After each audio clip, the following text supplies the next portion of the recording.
Jesus Christ, everybody. Welcome in to the North End Podcast, episode 299.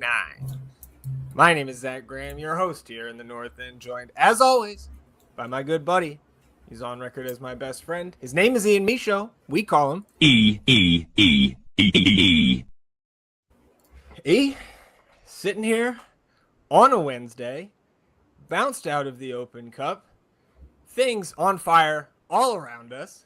At least that's how it feels to me. How are you feeling, my friend? I'm feeling the heat from all of these fires that are surrounding us, for sure. I said when we were previewing this team that I was nervous about this game and that I didn't feel good about it. And the team went out there and made me feel even worse about it last night. This was awful and embarrassing, and it really sucks to be sitting here and talking about this today. And I'm over watching the game with you and everything, and we're just commiserating and flailing and screaming, and at some point we just started kind of laughing because it was kind of a joke. And that's not to take anything away from Louisville, and I want to make that clear because they played a really good game. They're a very good team. They deserve to win. And Austin is fucking terrible right now. Yeah, the recent form is no good. Nope. And so, I mean, there will be plenty of speechless moments, I'm sure, which is great content for a podcast. But, we'll talk our way through this. Got to turn right back around, preview this Toronto match that is, again, watch the fuck out, morning game. The grass is going to be dry as hell up there in Toronto. Recap and a preview for the second team. So last business day will come at you later. So will the Boy Factory and the nonsense. Before we get into the rest of episode 299, just want to remind you, as we always do, that you can support the show financially for free just by downloading the audio versions of our episodes wherever you get your podcasts. So toggle on auto downloads for the North End. That'll support the show financially going forward in that manner, and you won't have to think about it again. If you want to go the extra mile on that side of things, you can rate and review the show wherever you get your podcast. If you're on the YouTube, hitting that subscribe button does help us grow the show. You can hit the notification bell on YouTube to know when a live stream pops up or a new episode goes live. Of course, you're on episode 299. Hit the thumbs up, like the video. Help us battle the YouTube algorithm overlords. Atone for your sins. Wash yourselves clean in the waters of the North End. Of course, you can also join the Patreon. QR code to join the Patreon is on the screen right now. It's where we get all of our listener questions. That's where we get our game score, which is going to be an interesting activity once we get through this recap. So QR code on the screen for the YouTube viewers. And of course, you can get the link to sign up at the Patreon in the description of this episode, both here on the YouTube and in the audio version. So I want to start with a piece of news from the MLS side of things. Not sure if you saw this, but I'm sure it's going to get a good reaction out of you. Besard Sabovic has been fined by the Disciplinary Committee for simulation and embellishment, and it was the play where we thought there may have been a high kick to his face. There certainly is not. That's the ball going off his face and then him rolling around on the ground. So undisclosed fine amount here for Sabo. And I don't think it's going to get better for Sabo through this episode, but there you go, Sabovic picking up a fine for that little flop on Saturday. That's the fastest he's ever moved. Dropping to the ground like that. Holy shit. Oh, man. So let's get into this Louisville recap, Do we have to? You know what I mean? Couldn't we do something fun? You want to talk about like music or like movies? I would much rather talk about NBA playoffs right now. Oh yeah, playing games. I mean, those two because we had a great time watching hoops after that last night. True. Played some darts, watched the hoops. That was nice. But anything to avoid talking about this, I think I might take here. Maybe we can start talking about politics. That'll be good. Yeah. I know you had a Sabovic politics crossover last night that we'll keep in the group chat, but I was laughing at that this morning. Looking at the lineup when it came out, man, I mean, First of all, the thing that I noticed was this looks like a back five from the personnel who is out there. We got starts from Jaden Nelson, from Danny Pereira, from Mikel Dessler. So all three of those guys making their first starts back from their respective absences due to injury. Mateo Djordjevic also got his first start, nailed that pairing back there, right? And then you also got John Bell in there in what, again, we thought was a back five. No Christian Ramirez, no John Gallagher, no Ilie, no Irvin Torres, right? Shorter benches in the Open Cup, which is something I forgot. And to be honest, dude, if you would have asked me after we recorded on Sunday if it was a longer bench or a shorter bench, I think I would have said longer because I just completely forgot about that until about an hour before this one. Going through these guys, I don't think we got an update on Ilie. I am very hopeful that he is able to suit up this Saturday at Toronto, just given the state of our midfield. Without him and without Danny last night, like, things appear to crumble without at least one of those guys in the midfield. I would have much rather seen Irvin Torres for an hour compared to Besard Sabovic. And I'm not going to hit the drop. Irvin, he was not on the team Saturday. He did not suit up for the second team Sunday, which left a little thread of hope for me that, okay, they're just resting him for the weekend. Didn't need him with the first team. In the plans maybe for some significant minutes against Louisville. But no, he just wasn't there. So there could be an undisclosed injury. There could be a personal thing going on, but just haven't seen him at either level for a couple weeks now. So I do have questions about his whereabouts or his availability. Apparently Christian Ramirez, they said on the broadcast, had a little bit of a knock. That feels very precautionary to me. Came off looking fine, I think, after Saturday's match. And John Gallagher was getting the night off, which, again, deserved. The guy's been running to the ground again this year due to injury and playing quite well. And I think that's also why we saw Rosales rotated to the bench, is he's also been out there a shit ton and doing a little bit of everything for us. So, look, man, you're going for it with this lineup. Your two DPs are out there. You're starting Danny and Dessler and Jaden coming back from injury. Like, this was not – you look at some of the other teams that played the MLS sides last night in the other 7 Open Cup – I think it was 7 Open Cup games outside of ours last night. The vast majority of them rotated the majority of their 11. Some of them didn't even dress out their DPs or, like, some of their DPs.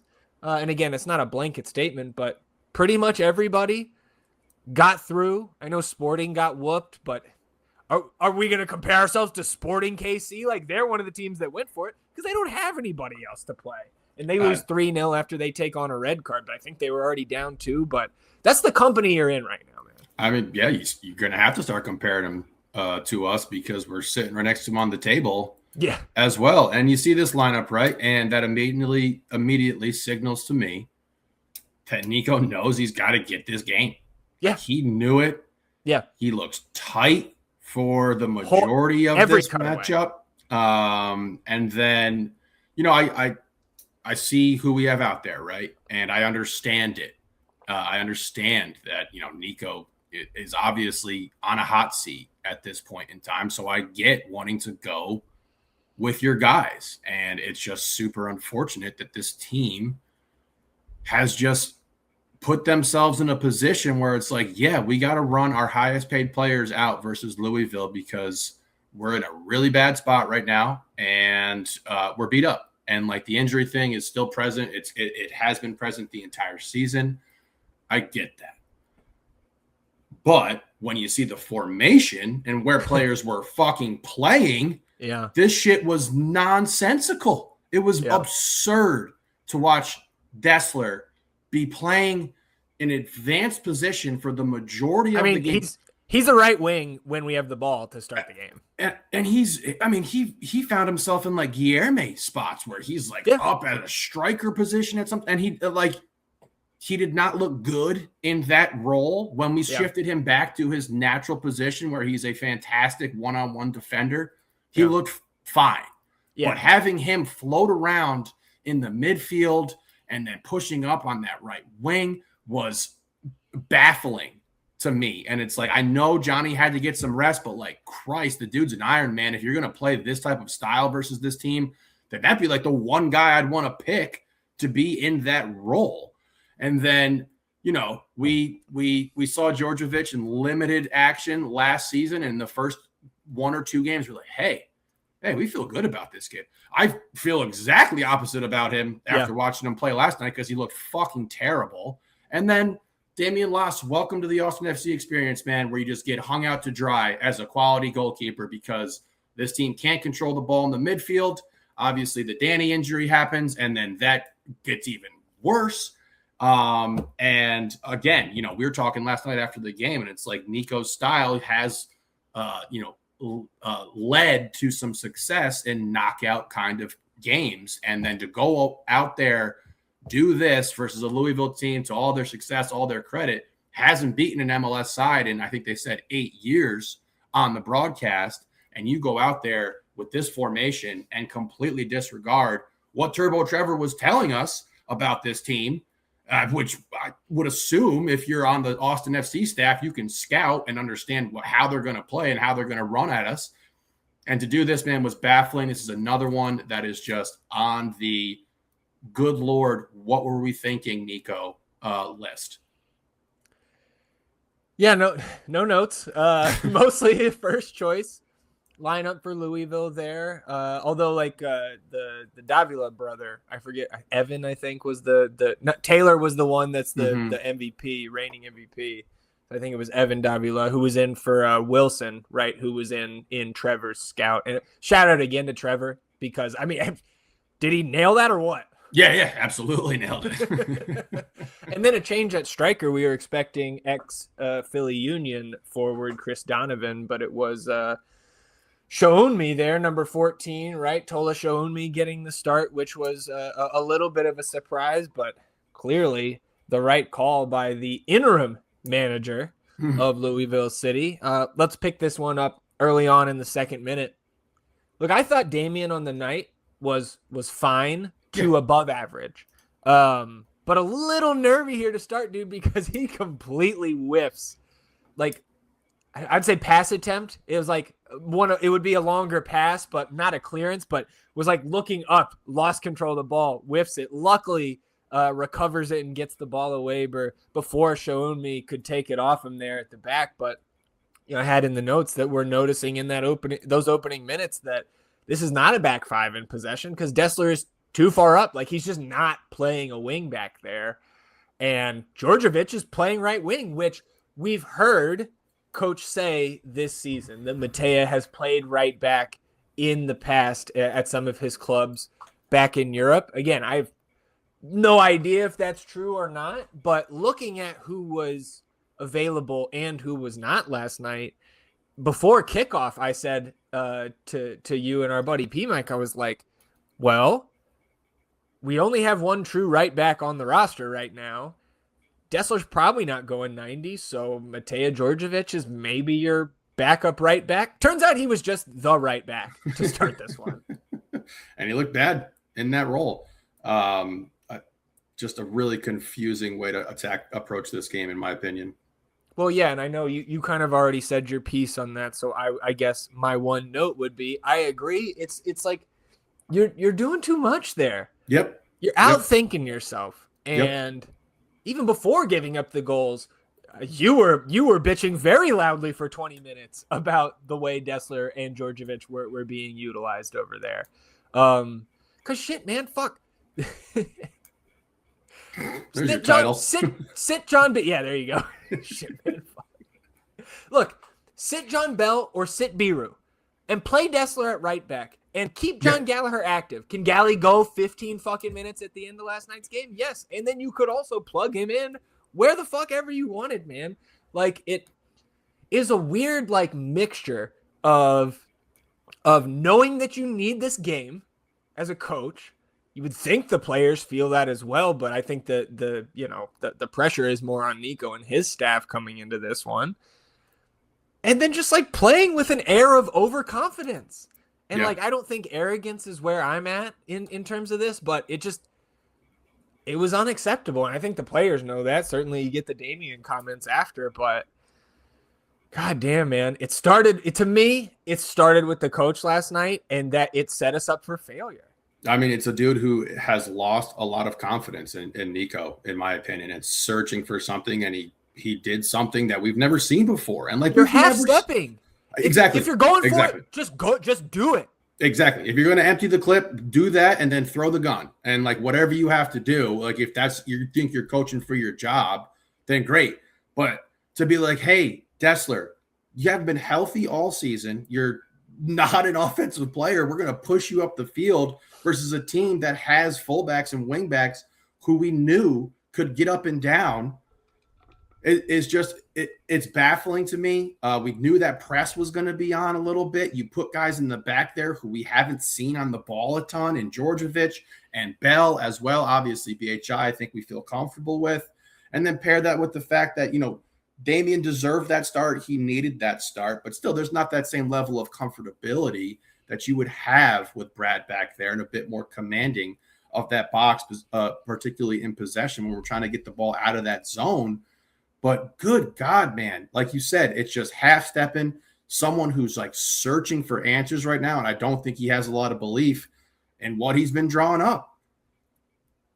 8th minute, Danny kind of making a run, checking back towards the ball, and he pulls up a little bit, but Austin continues with the possession. Camera pans towards the offensive half, and eventually the Louisville keeper, Faroux, able to corral this ball. So the whistle blows, camera cuts back to Danny sitting down on the pitch. ATs come on the field. He ends up coming off for Sabovic, and I think we can just say this right now. Nico, surprisingly to me, he did say, Danny doesn't have an injury, I think was an actual quote, which like clearly he does. Mm-hmm. But what he was explaining further in the post-game presser was that apparently the diagnosis right now is that it was scar tissue that was making him feel a little bit of pain, and that he is actually not ruled out for Saturday. Now, with the rest of our injury designations, I'll believe that he plays Saturday when I see him active on the bench. I don't think you start him in that one. But look, if I'm not going to be 100% doom and gloom today, it's going to be mostly that. But like that, it's a positive that it's not another month immediately, because that's what I thought when I saw him sitting on the ground. Yeah, so I'll go down, obviously just kind of collapse almost, and just like me, that is not Danny, and just like knowing who's about to come into the game because of what just happened. And if this dude's got scar tissue, the fuck is this performance team doing? Yeah. Like we've talked about it all season. What's going on with these? Like, what's happening? Yeah. Well, and he said too that Nico in the post game was like, that's something similar to what happened to Owen in his recovery. Like I had a setback like that. And it's like, okay, well then how is Danny playing on Saturday? Yeah. What? All right.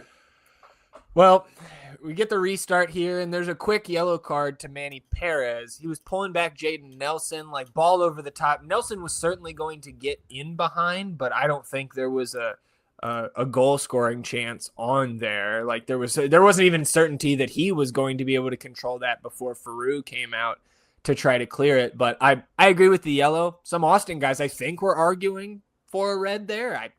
I feel like that would just be way too harsh. I disagree with that. I don't think this was a red, definitely a yellow. But there wasn't there wasn't players in the frame here who could have caught up to Jaden, or were even behind Perez in this moment. 16th minute, you get Serrano out on the left with Djordjevic in pursuit, and as he gets to the left edge of the Austin penalty area, Serrano crosses him over, sits Djordjevic just down on his butt. Now, that field was slick. Multiple players were kind of sliding around there. You get Jaden Nelson in the first minute going to ground. But it's not a good look aesthetically on the broadcast. Austin was able to clear the danger in this moment, but I think that play was the beginning of things falling apart, because especially like in the first 8 minutes before Danny goes down, is there much dangerous from Austin? Not a ton, but they were in control of possession, and I didn't think, absent the Damian whiff, in the second minute, the press didn't seem to be bothering Austin all that much. But as soon as Danny went out, and then now they start to, after this play, they just start to build confidence over the next 10 minutes, and then everything starts crashing down. Yeah, like I said, as soon as I saw who was going to have to come in for Danny, what are we doing? Like, how are we gonna make up for that? And that's when the tide really starts to shift. And okay, so we can't play on wet grass, we can't play on dry grass, people can't stand up. Like, what are we gonna have to play on at this fucking point in time? Clay. Put the team on Artemis 3. We'll play on the moon. Yeah, well, they would have beaten us anywhere last night. And then a start of a disaster kind of game for Djordjevic. Like, just the beginning of, like, good Lord, bro, you don't look like you belong out there right now. Yeah, that was the beginning, because 5 minutes later in the 21st, there's a bad turnover here by Djordjevic. He's just inside the Austin half and takes an extremely heavy touch as he's receiving a ball from BHI. So Shounmi runs onto that ball that just bounced off of Matea, and he lays it off for Morris, and then Djordjevic comes out to meet him there. He's inside the 18 to the left of net. And Morris is still able to create space one-on-one for a shot, which is just like fucking crazy. Jake Morris, and you look at some of these USL guys. Like, they look like beer guys. And I know you don't judge a book by its cover, but like the fact that Austin FC, even at the USL level last night, did we have one guy out there that demonstrated that they could, with any sort of consistency, beat a guy one-on-one and generate their own shot? I didn't see one. Nope. I mean, I cracked that joke at the superior athletes thing that Trevor brought up in the preview, and I was just like, do we have those guys? Yeah. And nobody separated themselves from the group last night, which once again signals a team that plays down to the competition when they play a team that is inferior. And once again, no slight at Louisville for that. Well, and so on that Morris shot, I think it was a big Damian save to keep the clean sheet for a moment here. But in the 25th, Louisville's got the ball, or I should say, has had the ball in the Austin half for 80% of the last 10 minutes, maybe even more than that. But great ball in by the captain Adams here that drops in between Bell and BHI to the foot of Shounmi, but he's unable to control it. The ball bounces off of his thigh, then into BHI and to the chest of Taylor Davila, who brings it down, takes one touch, and gets a shot off around the sliding John Bell, and a huge kick save by Damian here to, again, preserve the clean sheet. But Louisville wins another corner. It's their fourth or fifth of the half at this point through the first 25 minutes, and Davila whips that one in. Sean Toch, tucked in, locked in, goes up and over Dubersarski, heads the ball on frame and past a diving loss for the opening goal. And when it went in, we just said, oh, there it is. It was coming. Yep, deserved. Knew it was coming. And then another just display of somebody wanting it more than the Austin players. And, we looked at when we subbed out Ilya in the last contest. And what game was that where we made a sub right before the corner? Was that Miami? Miami, yeah. That was Miami. We got away with it then. I'm going a little too far back, but I do think that there was one play. But whatever. I digress here. This was coming for a while, and like you said, Damian keeping us in this game as Stuver has kept us in games before. There's nothing you can do about this. Stuver's not saving this ball. There's no goalkeeper on the roster that's going to save this ball. This is a great goal by a guy who we knew was a blue-collar guy who was going to come in and do his fucking job and fucking play hard. I think it's probably not on the notes here, but he gets a nice dispossess of, I believe, Jaden Nelson in the first half or second half, takes the ball right off of him. And, that's our guy who we're trying to be our one-on-one guy to beat dudes off the bounce. And it just can't happen. And here we are. You're down 1-0, and Danny's out. The midfield is a black hole. The formation looks fucking terrible. Dessler's running around, floating around. And I'm sitting there and just like, we're about to lose this game. Yeah, we're going to lose this game. This 28th minute. Look, it's right off the restart. The next possession, Austin's able to earn a corner kick. And Facu whips that one in towards the near post where it finds the head of Djordjevic. He puts it on frame. And Duber's able to touch it towards Faru. Farouk denies that attempt. Ball comes back into play where Biru pokes at it and he scuffs it out for a goal kick. And like those are those little moments, man, where like if you're able to put that one right into the net, like maybe you avoid the disaster that last night was, to take the wind out of their sails immediately, maybe settle yourselves down, but you don't convert and it continues to go sideways. 30. Go ahead. We didn't deserve to, right? Why did we need to get a goal scored on us to wake us up and be like, okay, here's our next possession. We're going to go make something happen here. You didn't deserve it. Yeah. 32nd minutes, Louisville right back in control of possession and momentum in this game. And here, Manny Perez played through on a give and go down the right side, and Perez crosses it in towards Shounmi, who's like kind of locked up with BHI, and somehow he redirects this ball inside the far post for the 2-0 lead. Like, he hit that. It also looked like for a minute that maybe Brendan Scorpion kicked that in himself because he just goes down. That's a heck of a finish by that kid. And he was huge and just out physicaling our guys all over the field. He wasn't the only one, but Shounmi jumped off the screen at just how physically, like, dominating his presence was in that first half. And it's another deserved goal. Fantastic effort there. I don't know what Damien's supposed to do on that one. Damien can't get that. Stuver can't get that. It's just another example of Louisville wanting it more than us. Him beating BHI to the spot here, getting his foot on the ball and putting something on target that was dangerous. And now you're like, fuck, are we going to get blown out? You know, like, is this about to be ultra embarrassing, even more embarrassing than it was? I mean, this is just Violette vibes all over again. I mean, and I will say this again, this is not like, I'm very upset about this, but at least, dude, if I'm looking for any sort of silver lining, it's not really, but like, this is the best USL team there is the last 2 years. And like, no, I know, but just like you said at the beginning, I'm not trying to take anything away from Louisville, like they didn't deserve this and that they're not a talented enough side to beat any team that plays with the lack of effort and the lack of focus that Austin did last night, particularly in the first half. Yeah. And you want to talk about lack of focus? Let's jump to stoppage time. Because here's your boy getting on the ball. Hoop, seeing ghosts. And for those just listening on the audio, we're watching a clip of Besard Sabovic kicking a ball 50 yards out of bounds to nobody. Even the Louisville guys are like, what? He's my least favorite player in the history of this franchise outside of Amro Tarek. It's sealed. I can't stand the man. I don't even understand why he's playing. We're talking about Irvin all the time. Like, I can't fathom it, dude. He's a black hole.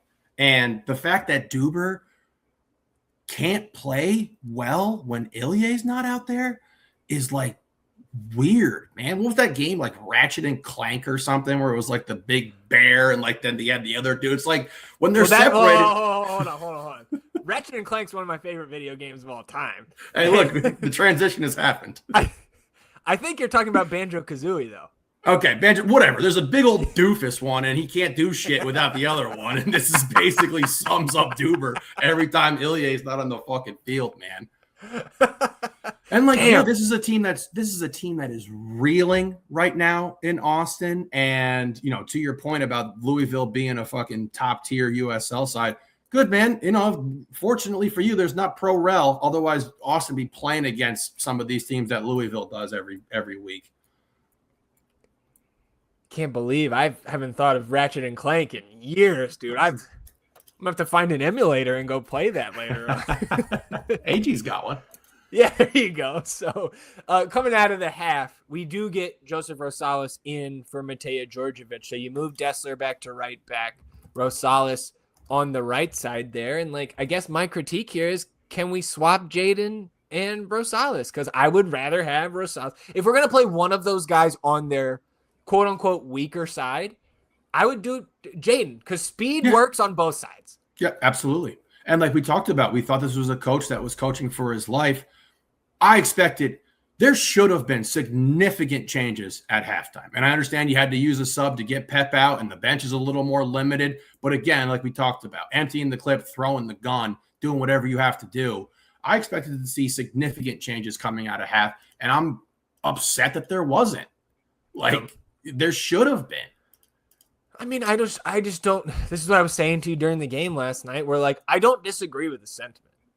What are you supposed to do with the guys who are, I mean, it's fucking Kolmanich, Svatok, CJ. And again, like, who do you take out for CJ at halftime? Like, would I love to get him on? Yes, but like. I said Sabovic. Fuck it. Look what the dude just did to end the half. Yeah. A dude like that in a basketball game do that shit. He's going right to the bench, bro. Obviously, you can bring him back in. But what I said was Sabo and I knew you're going to have to get Duber out at some point, but I said Sabo or CJ for Sabo. Mm-hmm. You slide Facu a little bit more centrally and then get some more. He was already playing centrally. He wasn't doing anything. And then get some more attacking guys forward. And yes, it's limited. It is. But like, we can't just, this is not, again, we've said it versus in the game last on the weekend. Mm-hmm. You had enough to get the job done versus both of these teams. Yeah. Period. Well, I don't care how beat up you are. And you're sitting there, we're talking about it, right? You're like, oh, well, this is how we came back from El Paso. And it's like, we had BV and Owen at that point in time. And like, to your point, like, there's I was joking when I said that. Oh, okay. Well, I mean, I had no hope of coming back and winning that game at halftime. Okay. Yeah, I don't think I did either. Where are 3 goals going to come from? Well, and I told, you need 2, get to the PK shootout. But what did I tell you when you were talking about CJ for Sabo? I said Rosales to the midfield, put Facu out on the right. I'm fine with that. That's what I would have done. I'm a cheap coaching option. I'm just saying. Let's keep moving here. We got plenty of bitching to go. Yeah. 56th minute. Rosales and Facu here playing a little give and go into the Louisville penalty area.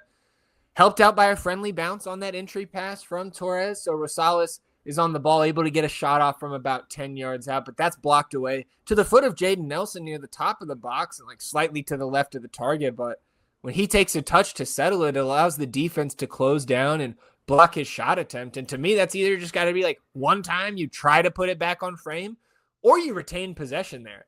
Yeah, the shot, you're double teamed when you take that shot. There's literally 2 guys there, and if the first dude didn't hit, it was definitely going off the second guy. So this was baffling, a sign of a dude who's like pressing here. We're trying to get some answers. Yeah. 57th minute, Torres, Sabovic, and Azuni combine. They end up getting Facu a look from the top of the 18, but his shot gets deflected up high, so high that you started walking to the bathroom. And then Peru has to save it off the crossbar, gets knotted out for a corner. So you came back for the moment, but Louisville, like they were able to do the majority of the night, able to deal with that corner. And Austin has them pinned back through the first 15 minutes of the second half. But are we really challenging for a goal here? Outside of the Rosales venture, 10 yards from net, there's nothing threatening going on here. Nope. And he had them pinned back because they were willingly sitting back and being like, hey, team that can't score an open play, are you able to break us down and score on us here? And no, you weren't. And nothing was getting through to Faru back there that was going to be any sort of challenge for him. And and then we start to see some guys pressing a little bit. There's a couple balls. I don't know if you have them on the notes or anything that are just like, that's not open. There's nobody there. Yeah. 64th minute, a yellow card to John Bell for pulling back Donovan, who had just subbed on for Louisville. John took a really poor angle here. Horrible. Had to pull his jersey and take the card.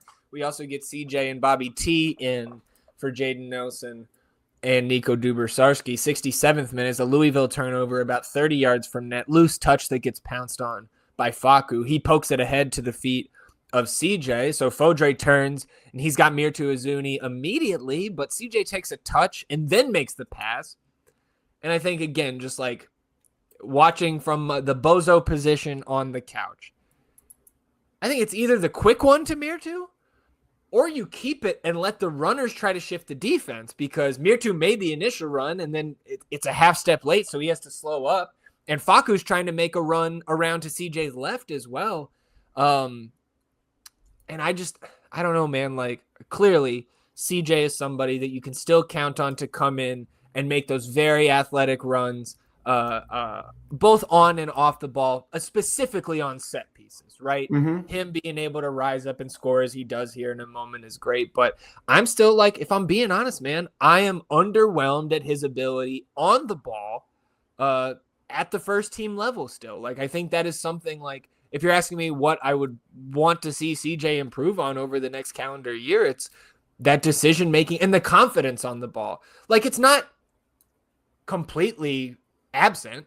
Mm-hmm. You look at what he did to was it Elijah Winder against the Galaxy, that little whip around move towards the end line, that was awesome. But I feel like those are few and far between compared to how he really stands out from the athletic perspective, that physical, the size, the vertical leap that he has, right? And obviously that shines through here in the 70th minute, because he's using that speed to get out on a counter chance here, draws a foul to the right of the Louisville 18-yard box. You've got Joseph Rosales over this one, and he whips it in towards the scrum, where Fodre rises up, nods it down into the ground, and pulls one back. And with 20 minutes to go in regulation here, man, now I'm thinking, because we've had all of the momentum, and you don't think Louisville is really going to try to rev it back up offensively, like, okay, can we get another shit goal that bounces in? Not calling CJ's goal a shit goal. It's a nice header.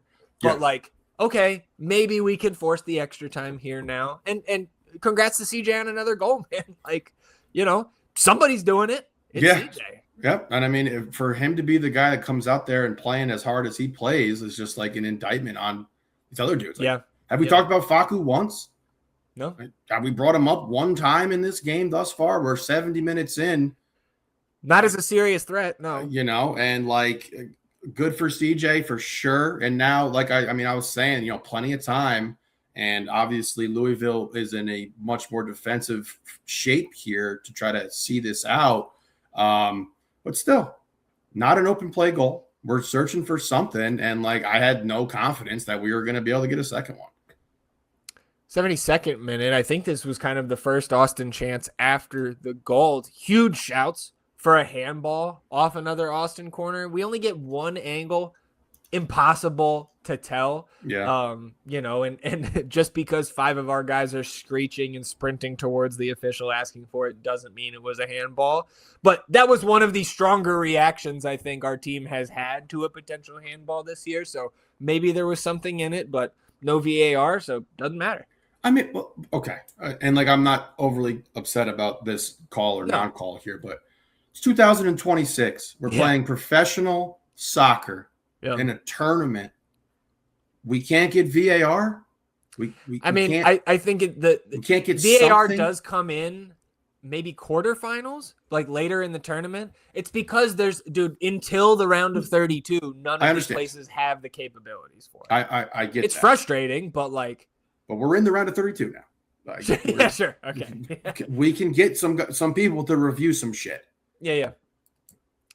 78th minute, Kolmanich comes in for Dessler. So now we have all 3 left backs on the field at once. The next minute, Austin back to controlling possession here.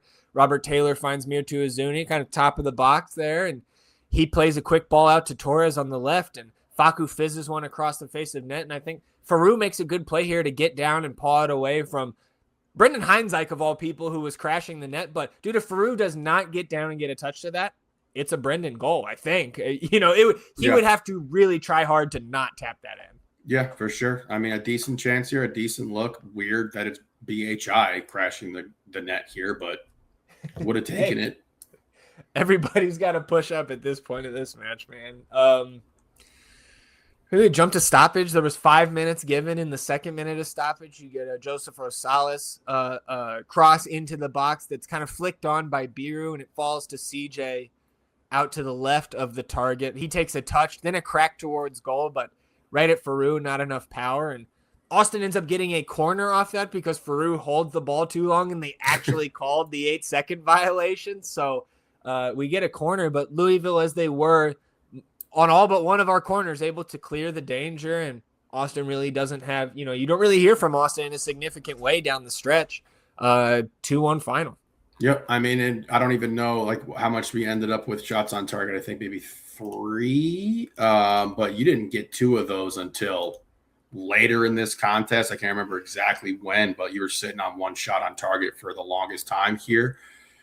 And this is just absolutely embarrassing. It's got to be on the shortest list of terrible losses for Austin FC in the history of this team. And we have a nice, decent list of those games at this point in time.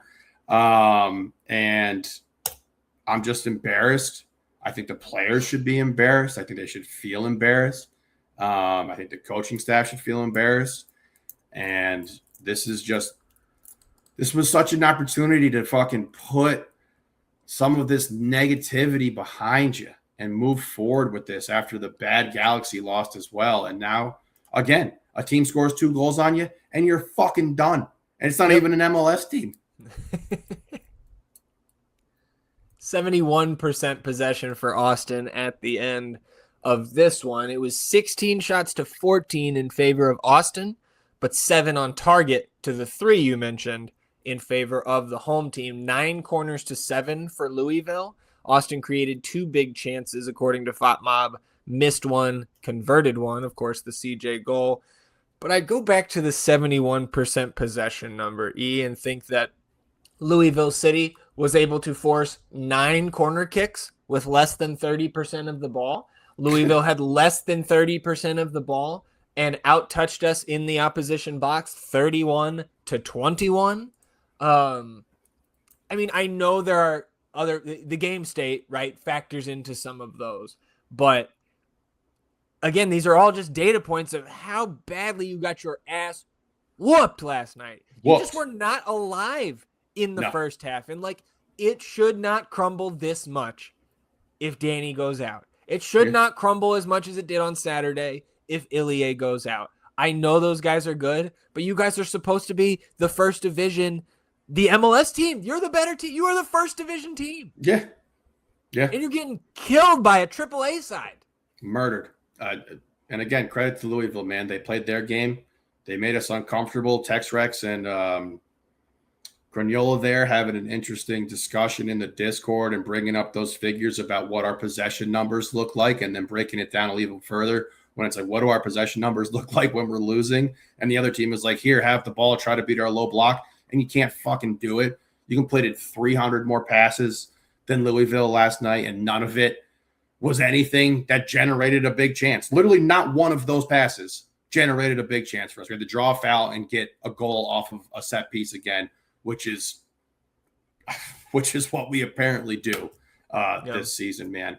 This was pathetic, and it was tough to watch. And I feel for anyone who battled through this bullshit last night. Unsurprisingly, and shout out to Dave Ruth for this comment, panic in the Discord last night, E. Game score. Look, we listen to the people here in the North End. So game score, of course, 1 through 5 ratings from our Patreon members based on how they felt about last night's match, 1 being the worst, 5 being the best. And when the people request a 0, we're going to count the zeros. So if you were one of the multiple Patreon members that first voted 1 on the game score, and then when the 0 option popped up under that, courtesy of Mike Crignola, and you pushed the 0, we counted your 0 and not your 1, E. So for this Louisville match, your game score is 0.3. Beating the previous low this season of the Galaxy match 5 days ago, which was a 1.74. And I look back to the 2 high marks in terms of the game score, right? This is more, it's a vibes-based activity. Mm-hmm. But the highest vibes of the season were 11 days ago. Yep. And like, that's somewhat factoring into why I'm not pushing the panic button, but I got some other things to say, which we will get to. Let's hear from Coach first in the post-game presser. And reportedly, the presser started quite late, like maybe 45 minutes after the match, right? So you've got the assembled media there waiting on Coach waiting on a player. Respectfully to the reporters who were assembled there, I know I'm not sitting there wasting my time waiting for them, but I don't have an issue with this because they should be late to the press conference because there should be some guys motherfucking each other in that locker room. And then after the fact, you can't change the bus or the flight schedule. So like they have to get out and go and shorten the press conference. But I also I do not think that Nico, to me, can meet a moment like this from a tone standpoint. Like I just don't think he has the motherfucker switch in him. Nope. And if he does, I would love to see it. But like, I don't think he's just he's the nice guy. And I just think he profiles as a personality more like an assistant to me. Yeah. Yeah, that's fair. I mean, I said it at halftime. I said, who's going to motherfuck these dudes at half? Yeah. So that you can wake up. And like we had the interview with Danny. He goes, we want to be a team of that. Yeah. Well, who was the leader last night? Yeah. Who was the guy who was the vocal leader? I know Brad was down. I know Brad's out. I know Ilya's out. $12 million up front. Mirtu Azuni. What? Are you going to do it? Yeah. You know what I mean? Is Facu Torres, who just got here, going to do it? Rosales seems more like of a reserved kind of dude. Who is going to do it? You're not going to get it from Duber. I don't think you're getting it from Dessler. So, like, where was it going to come from? And it didn't come, you know? Yeah. And 0.3 on the game score, I mean, it's going to have to be the lowest of the season, I would imagine, because you're not going to play another team like this. And now you have squandered the best opportunity you had to win some sort of trophy this year, and that's out the window. You're going to have Leagues Cup, which, good God, you play a match like this versus one of those Mexican teams, brother, we're going to have to move the border up, you know what I mean, and just get Austin in Mexico at that point. Like, oh, God. Jesus Christ, man. I pathetic. Just so pathetic. I was a 0 for sure. I also recommended allowing the 0 score because it was, what was needed. So what are these Nico quotes here? I just wanted to note, if we're going to be historically accurate here, it'd be moving the border back, not up. Okay.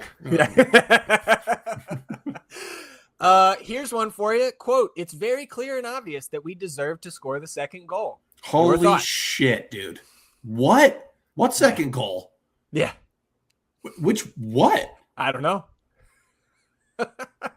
Dude, look, there is sometimes you deserve to lose. It's the same thing. Every time we lose or draw, it's we deserved more. We deserve this because the stats say that. And like sometimes you're right. Sometimes you have a point, but it's every time now.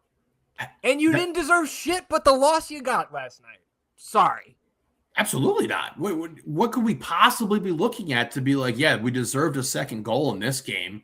And that is, I mean, that's almost comical at this point. To say it after the Galaxy game that you deserved a draw was stupid. And now to say this here.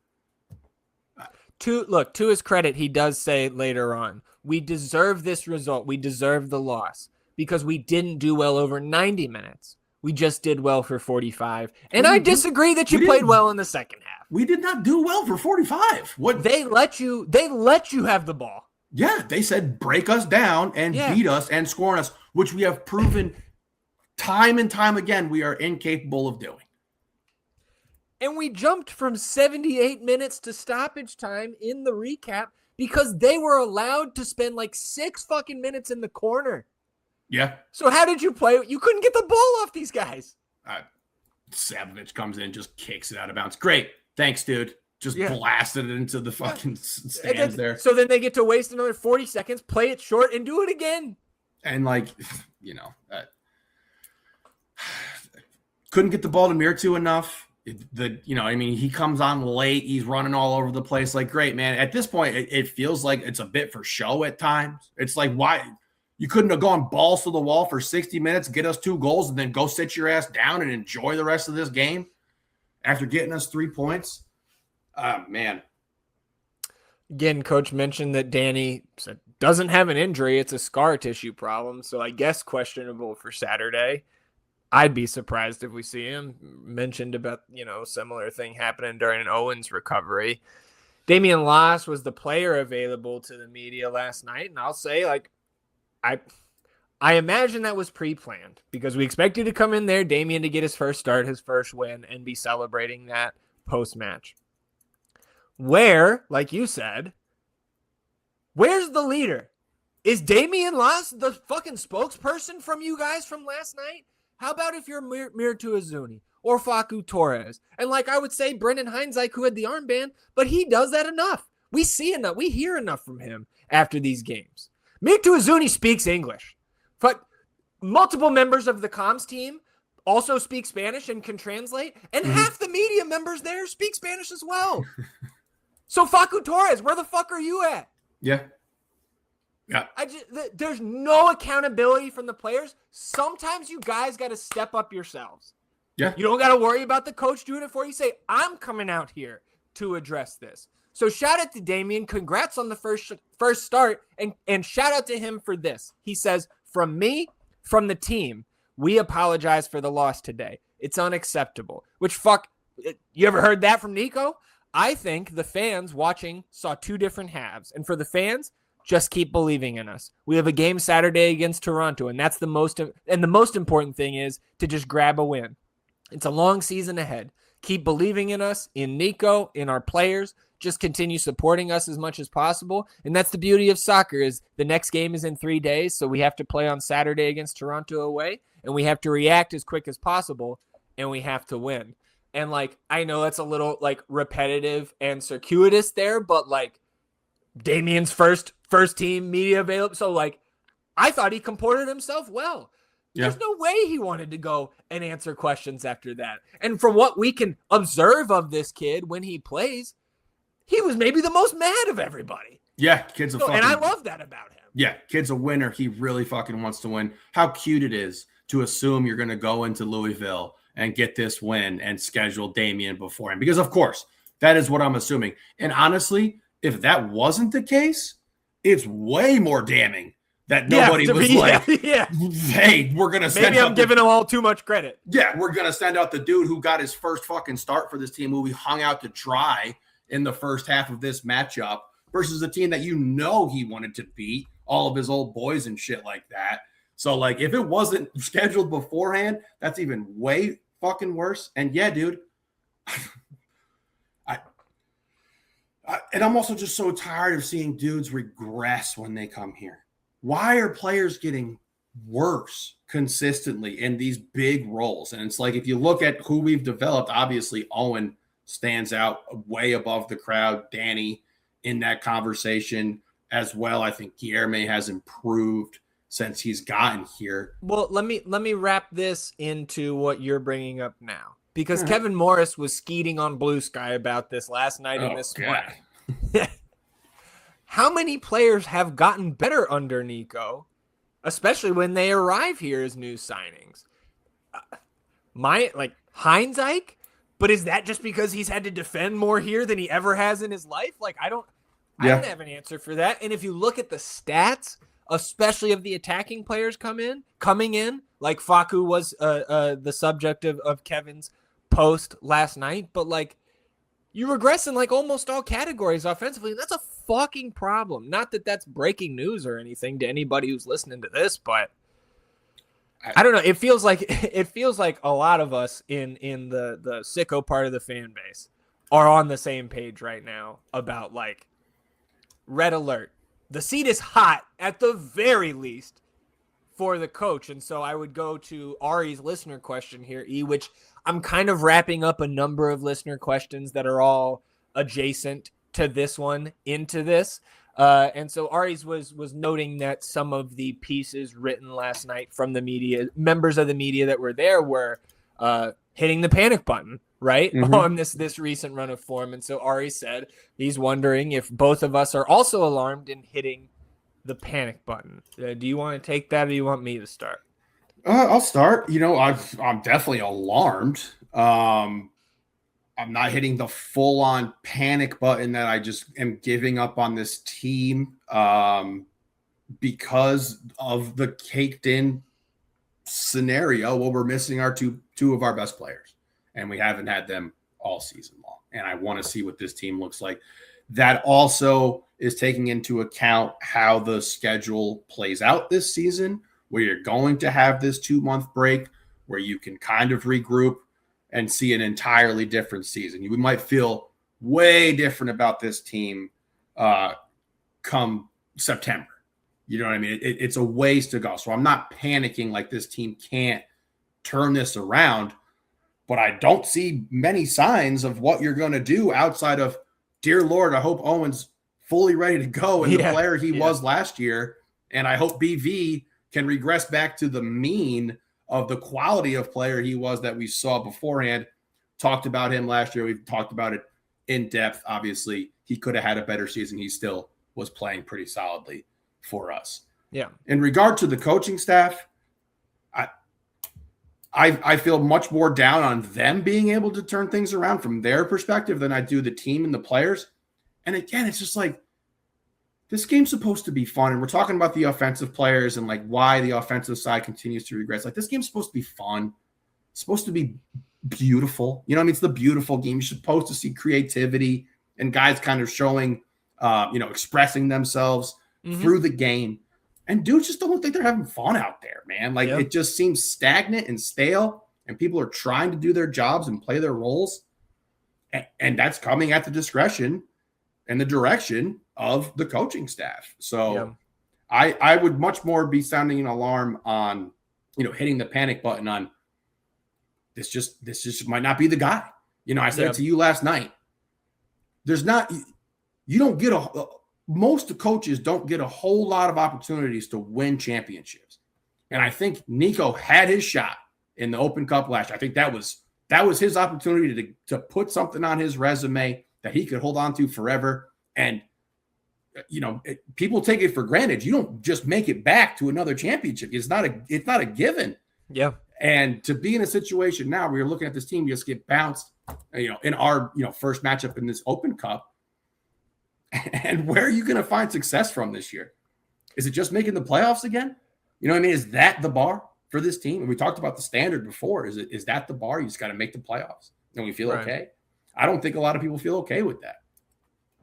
Yeah. Well, and I think that's, it's insult to injury in terms of like losing to a USL side is always going to be something that is a stain on an MLS team, at least on that season, right? But to your point, right, like the Open Cup is the best shot at a real trophy.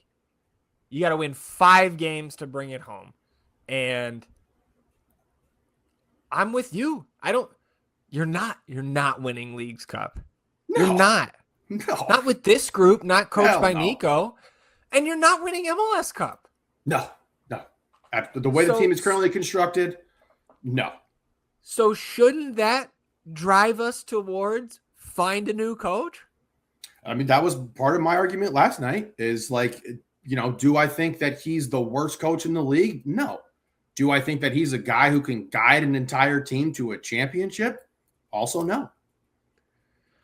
Well, and so to I guess answer Ari's question, like I'm similar to you where like, alarmed is putting it nicely. Yeah. But I also don't know. I don't personally know what the right time to axe Nico is. Because I'm pretty much in that camp that like you're going to have to really outperform expectations leading up to the World Cup break to pull yourself up into the top 9. I think if you're not in the top 9 at the World Cup break in the Western Conference, then like I don't see much argument for keeping Nico. Again, like it's not anything against the guy personally or off the field. It's just the results and the personality that we're allowed to see that to me does not spell out a guy who, like you said, is going to be a championship winning coach. It's going to lead this group. And it's even like going back through what he's done in his tenure as head coach. And again, I still think last season, all things considered, was a success. You don't bring home any trophies, though. And when you look, like, we knew this team could not score across all comps last year. 50 goals for, 59 against, 16 wins, 9 draws, 16 losses. So 500 basically there, right? Fine. But to start this year, 1 win, 3 draws, 4 losses, 9 goals for, 13 against. So in total, Nico's 17 wins, 12 draws, 20 losses across 49 games in all competitions. 59 goals scored, 72 against. That's 1.2 goals per game, 1.47 goals against per game.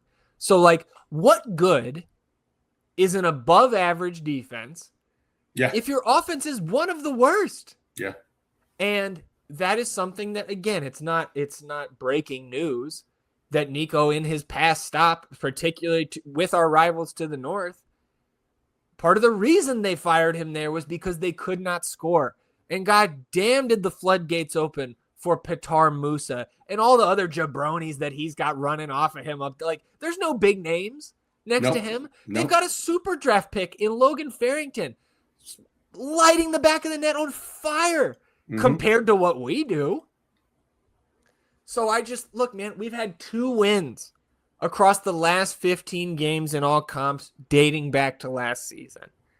The only stretch that was worse under Josh Wolf was 1 win from 16 spanning the 2023 and 24 seasons, right? You finished like garbage in 2023, and then you lose or draw your first 5 to begin the rebuild year in 2024.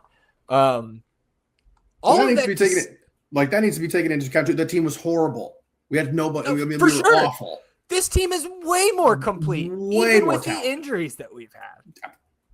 Yes, way more talented. Way more talented. And that's when I could totally see some fans being fed up with going back to, we don't have Owen, we don't have BV, wait till they come back. I'm not necessarily trying to use that as a crutch in defense of the coach or the team or anybody. That's just the reality, man. That's 2 of our best players. Owen was our best player last year in a season where he finished 6th. He made the Open Cup final. Like, that is a huge loss.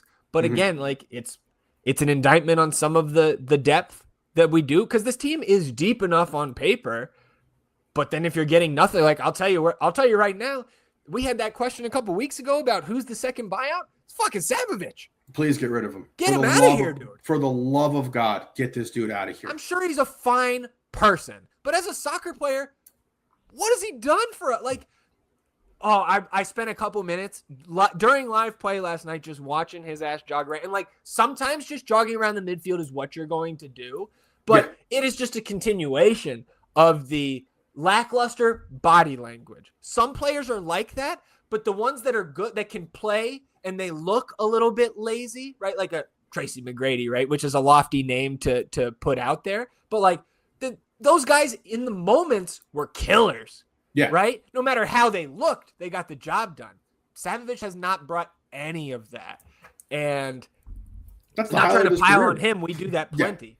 But, like, all that to say, again, like, dude, firing the coach is on the table for me. If they had done it this morning, I would have no complaints and I would be excited looking ahead. I'm also not upset that they didn't fire him this morning, because I think there is a delicate balance that you have to, as a front office, that you have to consider in terms of where we're at in the schedule. Who's going to go? If you fire Nico, does the entire staff, at least the Spanish guys, go with him? I don't know. Are we going to leave Davey and then who? Like, Jason Shackle's going to get pulled up to be the... And, like, dude, I don't want to keep Davey if you get rid of Nico. He's been here too long. Yep. You just need a fresh start. And again, like you've been saying for a couple weeks, there has been no better season in Austin FC's history to make a midseason coaching change, if you're going to, than this season, because you have a preseason coming up in July. Yeah. So, like, I don't know what the right timing is. And again, you've got 7 or 8 more games until that World Cup break. Of further context, that will be provided to us. But if it goes the way that this season has been going, you're going to be out of that top 9. And to me, sometime between now and May 23rd or May 24th, we'll say after that final game before the break, right now is feeling like the seat is hot enough, in my opinion, where I expect that move to be made. Yeah. Yeah. I mean, I'm not pulling out pitchforks right now. You know what I mean? Even though I feel all the way in on this being a justified firing. Yeah, even though I feel all the way in on the fact that I don't believe that Nico is a dude who can lead a team to a championship, and if you looked at this team, if we do get fully healthy, if you have a coach that can elevate this club, man, you're in a knockout game in the playoffs. Stranger things have happened. Teams have found ways. I just don't know what he can do as a coach to make those things happen. And I wouldn't have been surprised if it came this morning, like you said, and I wouldn't have been upset. But you're going to have to figure something out before this World Cup break, because if you limp into this and kind of drag your ass all the way to that break, then I will be pulling out some pitchforks and being like, this dude's got to go. We got to start fresh here. Well, and of course, like we're going to have, and we can talk about the Toronto match. You have an opportunity to start turning things around here on Saturday. Before we get to that Toronto preview here, I want to get to Trevor's listener question here. A little fun coming out of this one, okay? I don't know if it's fun or not, but I'm going to try to have a little chuckle here. Trevor says this question is based on one from the most recent Total Soccer Show listener question segment. So he says, if we were going to replace Nico with a current Austin FC player, who would it be? Now, 2 stipulations. That player cannot be a player coach. They are no longer able to play when we transition them to coach, replacing Nico. And number 2, we cannot choose Ilie because it is the obvious answer. So do you have an answer for who you would make the coach of the current Austin FC players to replace Nico? Svatak. Okay. Any explanation? I just think he would yell at people. Yeah. Well, I have one, and I thought about that, like, with not being able to choose Ilie, who is, of course, the obvious answer. He might actually come, like, I don't know how much I've seen him yell at people either, so we might have the same problems just in that aspect of the job. But my pick would be Besard Sabovic, because then he can't play anymore.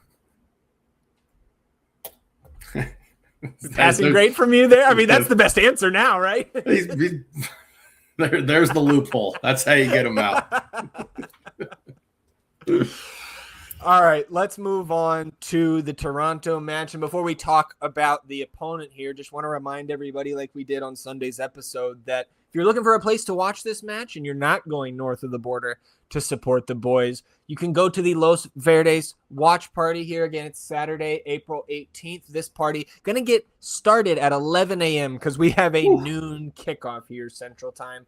So Los Verdes party going to be at Meanwhile Brewing, 3901 Promontory Point Drive here in Austin. You've got parking in the lot and out on the street. An outdoor setup there at Meanwhile. Got some picnic tables. It's family friendly. There's a playground out there at Meanwhile and plenty of food trucks. Pueblo Viejo, Side-Eye Pie, Distant Relatives, Songbird, and Besame. Wide variety of adult and non-alcoholic beverages available. So again, another great watch party here from Los Verdes, and certainly looking forward to that out at Meanwhile. Absolutely. Watch out for the grass, y'all. It will be dry, and if you fall, good luck to you. Yeah. Okay. Well, let's get in to the preview here. You are on the written preview at the northendpodcast.com for Saturday's match. So let's talk a little bit about Toronto FC. All right. Well, first, let's just get this out of the way. You pulling the lever? No. Is the lever just broken? Because I expect a loss here. I think I don't know, dude. Must draw. Yeah, pull the must draw lever. Look, the must look better than Wednesday and Saturday lever has been pulled. It's the only operable lever left in the TNAP roster. Yeah, we're getting our fucking maintenance is coming on Saturday after the game. We'll see what we can do about the levers for Sunday's episode. No must win lever for me here. Okay. All right. Well, into Toronto. I just pulled it on Wednesday, didn't I? And you lost, so it's broken. Yeah, it's busted. I kicked it off the wall. I'm sorry. Full disclosure. All right. Quick little preview of the history here of Toronto FC. Joined MLS in 2007 as the first Canadian team to be added to the league. They were announced on May 11th, 2006 as gaining the rights to get this club into MLS. They have a Supporter Shield MLS Cup win in 2017. They were the runners-up in 2020, CCC runners-up in 2018, Canadian champions from 2009 to 2012, 2016 to 2018, and 2020. And that was kind of the last bit of run of the era of success that this team has really experienced since our time here in this league. Toronto has not been a great club. I think maybe outside of one season where they're pretty up there. They've missed the playoffs all 5 years that we've been in the league. Okay. But they were, I want to say, in that weird COVID MLS is back thing that they did, I think they were second. So that was the last time that they had any semblance of a winning team, I think. So they have had some success, obviously, in the Canadian Championship, as I mentioned, with all those trophies, somewhat similar, not a little similar to the Copa Tejas, a step above. Well, the still. Canadian Championship is like U.S. Open Cup, but it's less teams because it's Canada. Understood. Copa Tejas, we can't just discredit it entirely because it's all we have to hold on to. It's the only thing we're going to get this year. At this point in time. Two notable players, obviously, if you're U.S. men's national team fan and a fan of U.S. soccer here, Michael Bradley, Josie Altidore, two of the names that played up there in Toronto, had some success with that club. Currently sitting in sixth place in the Eastern Conference, 3-2-2 record, 11 points. They have wins over Cincinnati, 1-0, Columbus, 2-1, and the absolutely insane 3-2 Colorado game. So you look at those victories for the team, and there's no clubs that are really standing out as setting the world on fire. Losses to Dallas, 3-2, Vancouver, 3-0 as well. Obviously, the big name that came in was Josh Sargent. $22 million to get him in there. Last season, you had Georgi Mihailovic for $8 million. That was a nice get. And this was kind of moving on from the era of Bernardeschi and Lorenzo Insigne, who they had over there enjoying their time with those Italians, vaping and not playing very well up there for Canada. I will pass it off to you to get a little bit more of the players out or in, because I know you have a little bit more in-depth information than I do. I do entirely too much sometimes for these. So key departures from last season, right? You mentioned the two Italians in Federico Bernardeschi and Lorenzo Insigne. That entire era, just a failure. Yep. And those guys out of there last year. They also lost Sean Johnson. Of course, we saw him with DC United early in the season. Two other names, Raul Petretta, who's now in the second division over there in Germany, Bundesliga 2. He was their starting left back for the past 3 years. Sigurd Rosted, Danish center back, started 69 games on the back line over the last 3 seasons. So you mentioned Sargent, but you bring in Walker Zimmerman in free agency to replace Rosted, 5-time best 11 in MLS, 4-time All-Star, 2-time Defensive Player of the Year. You replace Petretta at left back with Matheus Pereira, Brazilian left back who came over from the Portuguese league. And then you add some depth up top as well. Emilio Aristizabal, U22 initiative forward, who is on loan from Atlético Nacional in Colombia. Before we get a little bit more into this team, how they're looking in this season, I did want to bring up some fun facts about that championship squad that they had, because you talk about bringing in the high-end Italian attacking players. Sebastian Giovinco is one of the best players in MLS history and was, of course, on that 2017 championship team. Dude, in his 114 appearances for Toronto, 68 goals. And on that 2017 team, or that season, he won the Golden Boot. He was the MLS Newcomer of the Year. He won the league MVP, And they were runners-up in CONCACAF. He won the Golden Ball in that tournament that season. But the more you dig on that 2017 team, they didn't just have Javinko. You mentioned Josie Altidore, Michael Bradley. Those were their other 2 DPs on that roster. Altidore 28, Bradley 30, respectively there. Some guys on that roster who are still in the league were just getting their starts. 22-year-old Raheem Edwards was on that team, along with a 22-year-old homegrown named Mark Delgado. And they also had a 22-year-old center back by the name of Brandon Aubrey. Yes, is the place kicker for the Dallas Cowboys. Aubrey never appeared, but was the team's first-round draft pick in that year's Super Draft. So really building all of that up to drop the Cowboys factoid there, E. But jumping back to present day, right? This is the second season under head coach Robin Fraser. Last season, 12th in the East, 25th in the Shield standings on 32 points. Like I mentioned, the team has not made the playoffs since we've been in the league, and they did win the wooden spoon in 2023 on just 22 points. You brought up that Georgi Mihailovic was acquired at the end of the summer window last year. He's occupying one of those DP slots, but we will not see him this weekend. He is out until the World Cup break with a pelvic stress fracture, which, fuck, man, we will take it. I hope he recovers as soon as he can, but the fact he's not there this weekend is a big help to us. Absolutely, it is. And obviously getting Sargent in there is something you're really going to have to worry about. Daniel Shalloway coming over as well from SKC, has played well for Toronto in some limited action here. All-time record, 1 win, 0 draws, 1 loss versus Toronto. The only win coming in 2023, a 1-0 win off of a Giassi goal in stoppage time. And then you drop a 2-1 fixture to Toronto in 2024. So not a huge sample size to draw from. Obviously, this is going to be a large travel day for the guys as well. And then you have that early kick, man. Those things aren't working in your favor, that's for sure. And we've beaten this grass joke to death, but traveling up to Canada is substantial, and playing this early game is going to take a toll on the bodies, particularly with how these guys, we just had to play a ton of dudes fucking last night. We had Facu and Mirtu went 90, right? You played your 2 guys.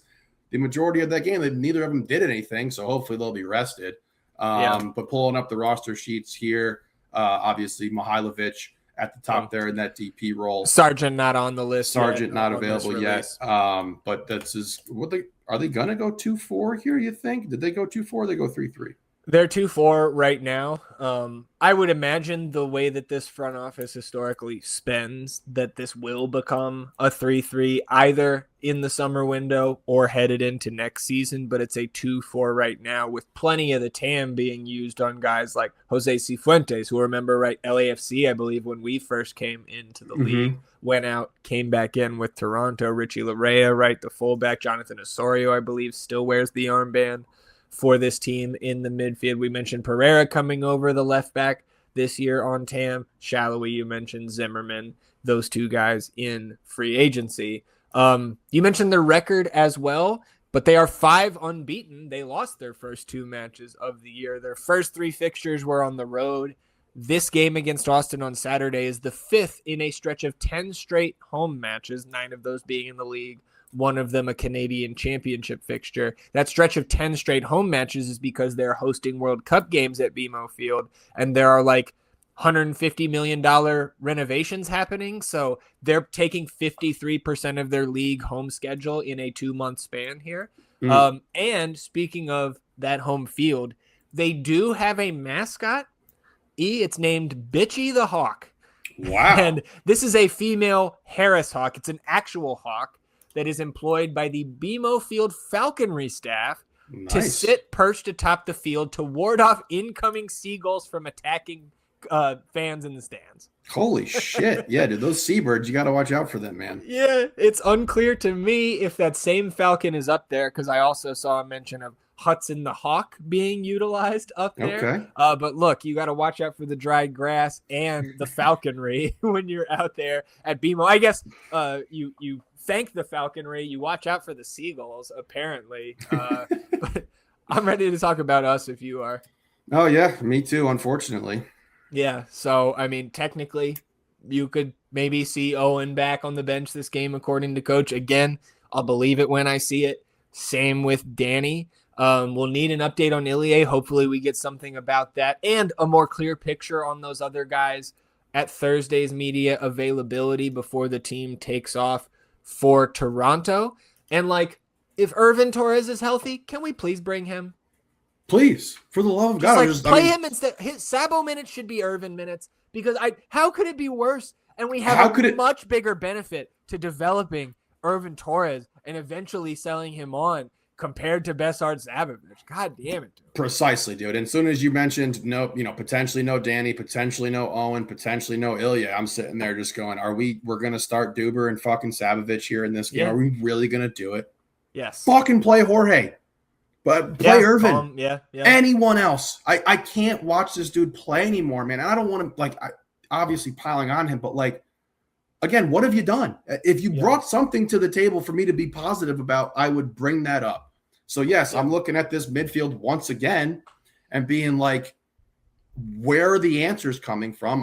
How could Danny start this game? How could he start this game and need to be subbed out in the 8th minute of the last match? I'm not fucking how is that possible? And then up front, man, I want to see Nelson. I want to see Mirtu again. I want to see Facu. You can't rotate these dudes now. You drop this game, bro. If you're really coaching for your job, you're going to have to run dudes here that you have faith in and trust in that can finally find ways to try to break through and score goals for this team. And please get Dessler back into a regular position. Yeah. Please. And I told him last night, I was like, I'm tired of this fucking dude already. But, you did him zero favors last night, playing him completely out of position.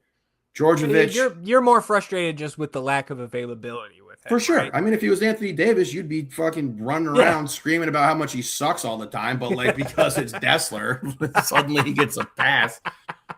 Back to the same, center back, obviously Stuver back in net here.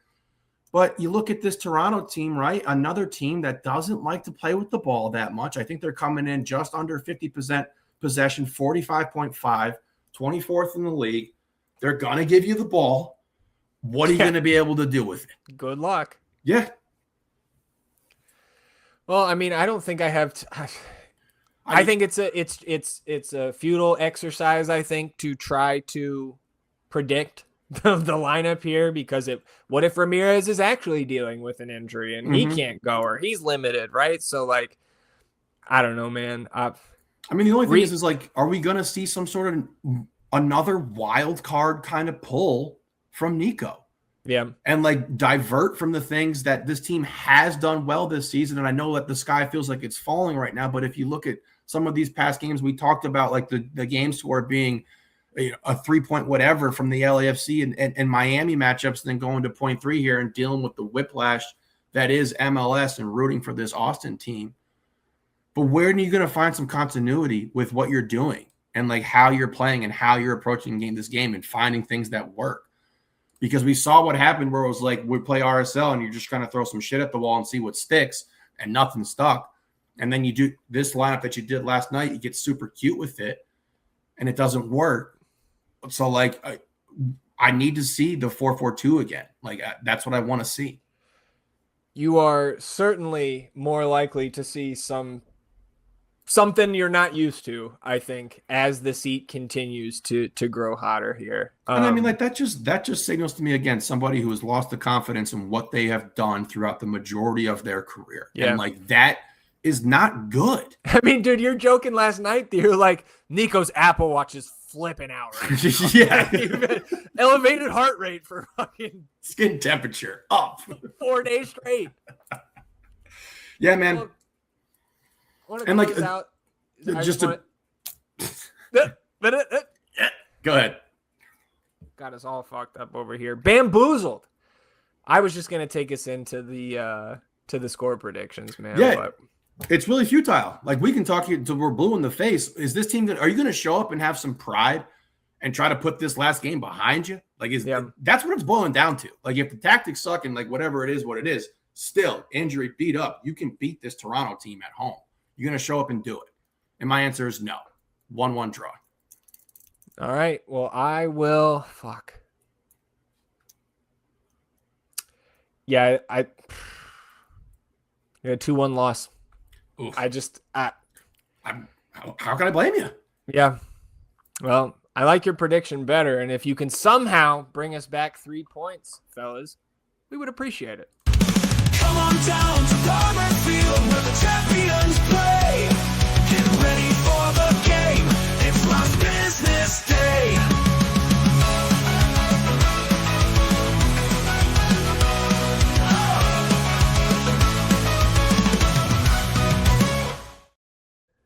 Last business day here on episode 299 of the North End Podcast E. And of course, FCito taking on Dynados on Sunday night out there at Palmer Field.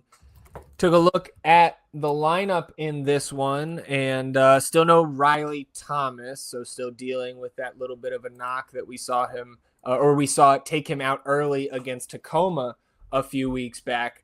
You also get Eric Lauta in net as Charlie Farah reportedly separated his shoulder in practice, so out for now.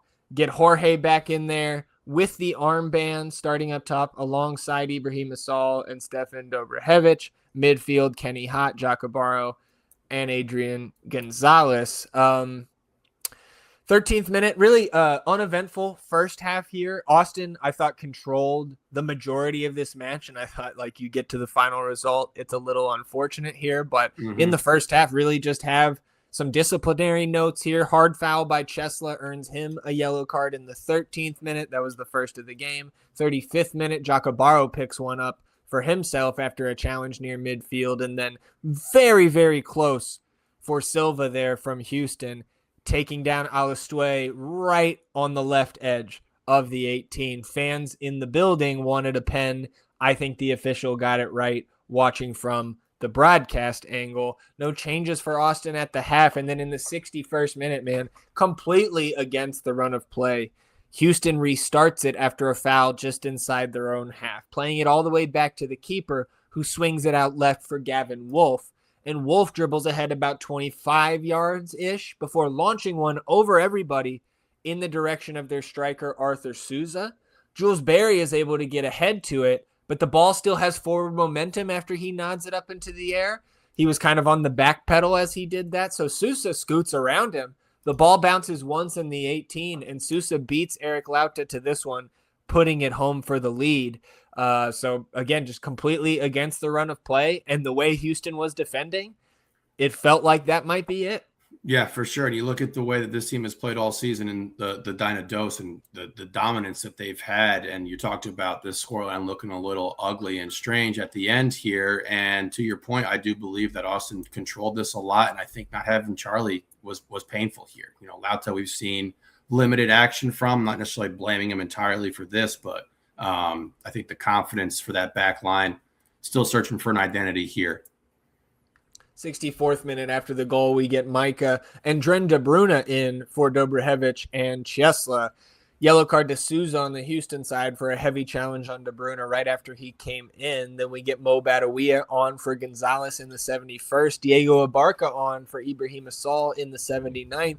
And in the 88th minute, we have a weather delay that went for about 80 minutes. So shout out to anybody who stayed at Palmer Field through all of that late on a Sunday night.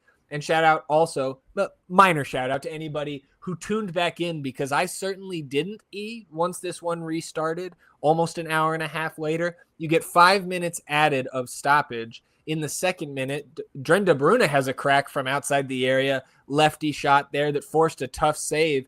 And at the death, an Austin corner gets punched away by the goalkeeper. Jacobaro has a hit off the half volley from the top of the box, goes off the forearm of a Houston defender. Penalty is given. Jorge lines up over it. puts it home to send us to a shootout. And in the shootout, Jorge misses his pen to start while Houston converts. Then you get a Jacobaro goal, and then back-to-back blocks by Eric Lauta. So I thought he did well for himself in the shootout. Kaeli converts in between those two denials. Abarca makes his to take a 3-2 lead, but then back-to-back Houston makes, and back-to-back Austin misses from Jules Berry, and then Dren De Bruyne, who missed the target on his last one, though he sent the keeper the wrong way, sealed the additional point for Dynados. So, look, at least you got, especially after that 90-minute delay, to get the point. We'll take that over nothing for sure, but a disappointing end to – it felt like we were going to steal the second point there, but when I talk about things being against the run of play, man, you look at the game flow here. Yeah. I mean – yeah. It was all Austin on the night, but you credit Houston for the way they've been playing. They came in, got the job done, leaving Austin with 2 points. So that's one you're just going to have to go and get back if you're Austin FC 2 when you see this team again. Absolutely. And I think you really dominated this matchup. Obviously, the stats don't tell everything. 22 shots to 7, 5 on target to 3, 32 touches inside the box to 3.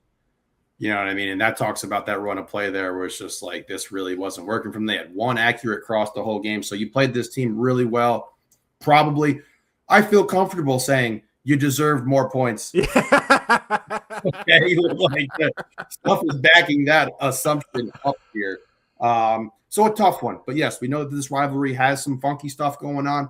Usually really, really high, hotly contested, good games here. So have to get them back next time we see these boys.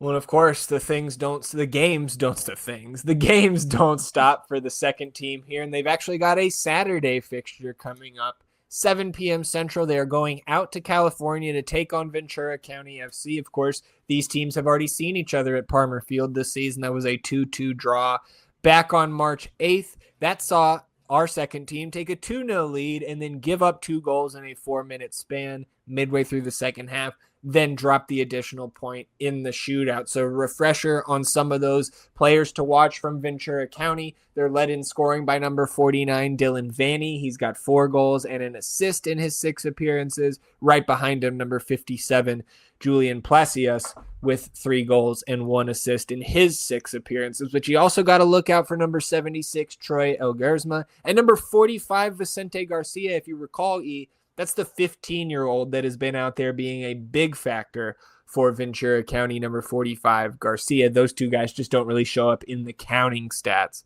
given their positions. But you could also see some of those first-team supplemental guys from the Galaxy, a Ruben Ramos Jr. right forward, maybe midfielder Tucker Lepley. With the injuries that the Galaxy are still experiencing, Harbor Miller probably going to be with the first team in this one. But all-time, 3 wins, 3 draws, no losses against Ventura County. So you keep that no-loss streak against this team intact on the road, and you're going to be coming home happy, I think, on Saturday night. So 7 p.m. Central. How much is Austin FC 2 winning by on Saturday? I think this is a 2-0 win for Austin FC 2 here. They were building some really solid momentum. Obviously, stinks that you didn't pick up the extra point versus Houston or even all 3 from a game that you were really in control of. But I think you can bounce back and feel good about yourselves here with a 2-0 victory. Well, I'm going to flip it and reverse it from the first team prediction. I'll go a 2-1 win here for the second team. Ventura's been scoring at a decent pace, right? Obviously, we saw their ability to put multiple goals up in a short amount of time, but a 2-1 victory for me. 2-0 for E. Don't care how you get it done, boys. Just bring us back the 3 points. And if we could have essentially a boy factory. The boy factory. Hard work in the first team quality. Today's academy. Can't you see? Tomorrow's Austin FC. Nobody clip boy factory and use that. Boy Factory on episode 299. I'm glad you laughed because I was just thinking it's not the fault of the drop. I'm in no laughing mood here today. Okay. So checking in on the Boy Factory here on episode 299. Long weekend there. You got the U13s, U14s taking on Tulsa Greenwood, and then the older guys taking on the Inter Miami Academy. So starting from the bottom with the U13s, 4-4 draw against Tulsa Greenwood. That's got to be an exciting match to watch there, at least as a neutral. You get all 4 Austin goals in the second half. Dama Banez, Eli Daniel, Gabriel Giacomazzi, and Gian Zardes all finding the back of the net. U14s, 1-1 draw against Tulsa as well. Leone Otafi scored in the 19th minute to give Austin the early lead. Then the U15s, 16s, and 18s taking on Inter Miami at the U15 level, 1-1 draw. Luke West scored in the 30th minute for Austin's lone goal in that one. The U16s fell 7-2. You get goals from Luke Garcia and Eric Feliciano. I believe Eric is coming back from a call-up to the U.S. U16s, I believe. So congrats to Eric on that call-up, if I have that right. And then the U18s get the lone victory of the week for the Academy, a 4-1 win over Inter Miami. David Romero opened the scoring in the 20th minute, followed by Jacob Peel. Sebastian Sieterli, the center back, gets one in the 65th, and Christian Ayala, the MLS Next All-Star, seals it in the 82nd. So 1 win, 1 loss, 3 draws on the week for the Academy. We've seen worse. Solid week. Keep it up, boys. For sure. And as Damien said, we're not going to give up on you, man. Yeah, absolutely. Y'all, we won't give up on, for sure. Yeah, no. You ain't getting paid millions. Yeah.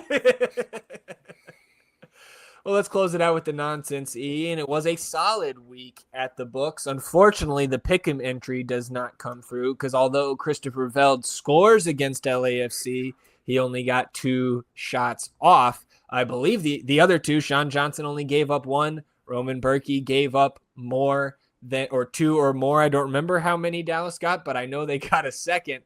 And then you go down to the picks at the books, E.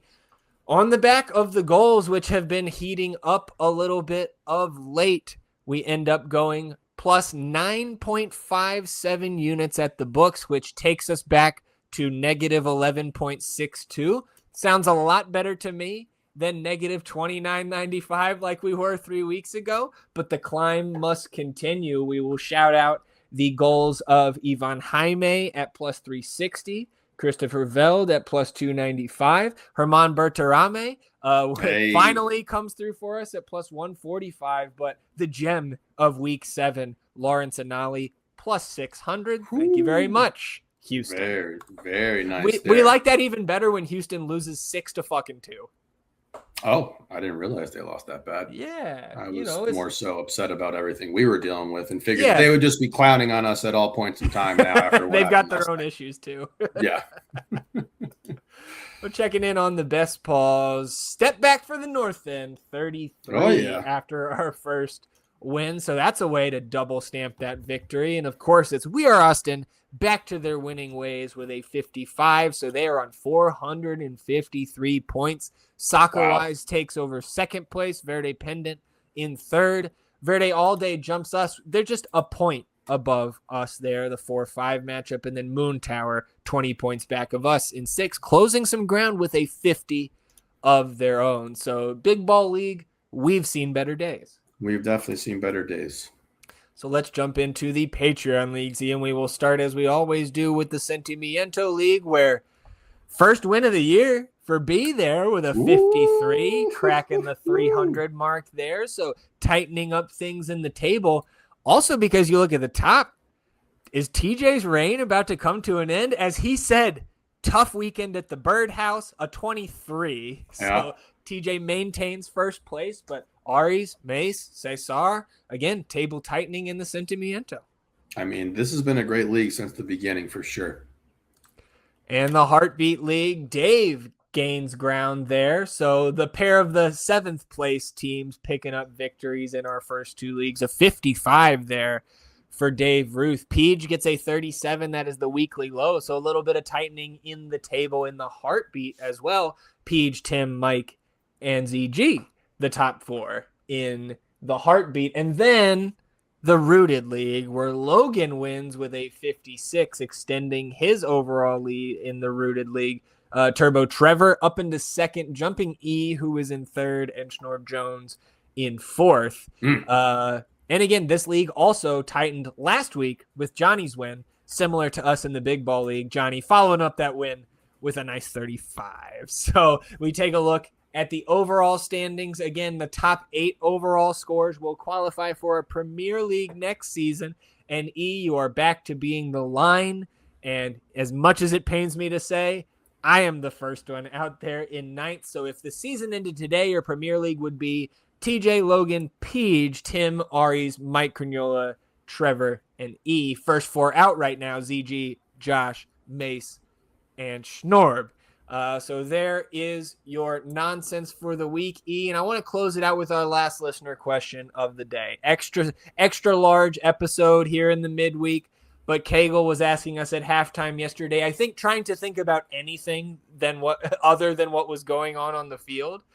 Andrew said, what is your match day attire? Do you have superstitious thoughts around a specific jersey? After the Galaxy game, I thought, I better not wear my Las Voces kit with my name on the back anymore. After Louisville, I'm thinking I better not wear my 2023 goalkeeper jersey. He says, all jokes aside, do you guys have a favorite jersey you wear on game day?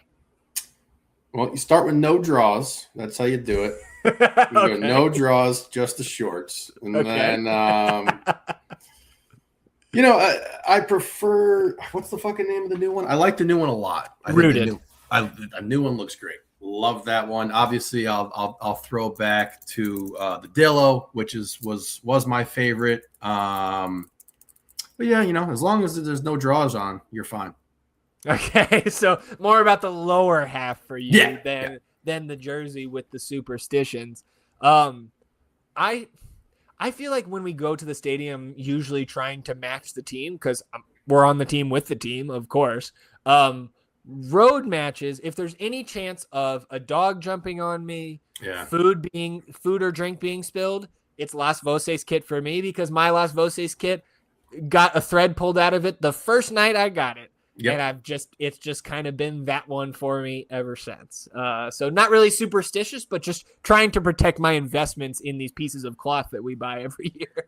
Oh, shit, man. What's the minty one again? What's that one? Sentimiento? Sentimiento. That it's been slowly dropping for me. Dropping down the ranks for you? It really has been. It really has been. Obviously, I have my custom Sebo one that I just won't wear anymore. Right. Yeah, out of protest? Out of respect. Okay. But yeah, just take those drawers off, Kegel. You'll be all right. Yeah. All right. Anything else for you before we shut it down, man? Nah, fuck this shit. Yeah.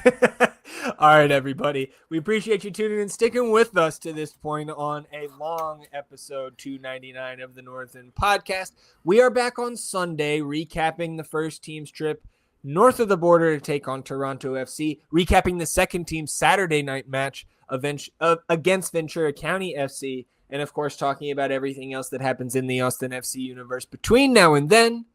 Enjoy the end of your week, everybody. We'll try to do the same, and we'll see you back here on Sunday for another episode. Until then, he's E, and I'm Zach. Vamos Austin FC, everybody. Goodbye.